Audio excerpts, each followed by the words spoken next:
எதுக்கு எடுத்தாலும் டெல்லி போறாங்க பாருங்க, அவங்க தொகுதி பங்கீடு கூட வந்து அதிமுக இதுவும் டெல்லியில் தான் தீர்மானிக்கப்பட்டது.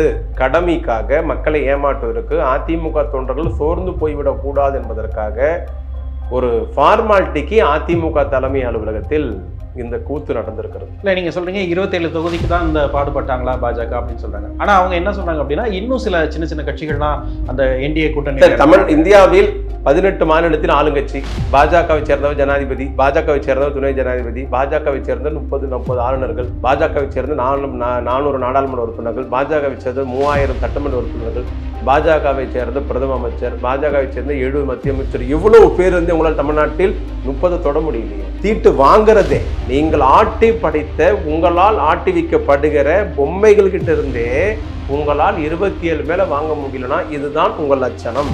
அப்படி பலமில்லாத பாஜகவை திமுகவை ஏன் எதிர்க்குது? திமுகவை பாஜக எதிர்ப்பது தேர்தல் அரசியலுக்காக அல்ல. இது முதல்ல நல்லா புரிஞ்சுக்கணும். பாஜக திமுகவை எதிர்ப்பது சித்தாந்த ரீதியாக, கொள்கை ரீதியாக. இது சமூக நீதி பேசுகிற இயக்கம், சமதர்மம் பேசுகிற இயக்கம், மதச்சார்பினை பேசுகிற இயக்கம், கோயில் கருவறையில் பட்டியலின மக்களை அழைத்து செல்லுகிற இயக்கம், இந்து முஸ்லீமை ஒற்றுமைப்படுத்துகிற இயக்கம், எல்லா தரப்புக்கும் எல்லாம் கிடைக்கும் நினைக்கிற இயக்கத்தை பாஜக எதிர்க்க தான் செய்யும். பாஜகவுக்கு சித்தாந்த வெறி, கொள்கை வெறி, தேர்தல் வெளியல்ல, வெற்றி தோல்வியே அல்ல. ஆனால் பாஜக, RSS, சங் பரிவார், இந்து விஸ்வ பரிஷத், இந்து முன்னணி இது போடவெல்லாம் திமுகவை கருவறுக்க துடிக்கிறார்கள், திமுகவை அழிக்க நினைக்கிறார்கள்.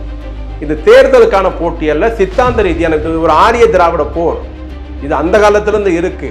நமக்கும் அவருக்கும் நடக்கிற பல ஆண்டுகால போரில் இவர்கள் நம்மை கருவறுக்க நினைக்கிறார்கள்.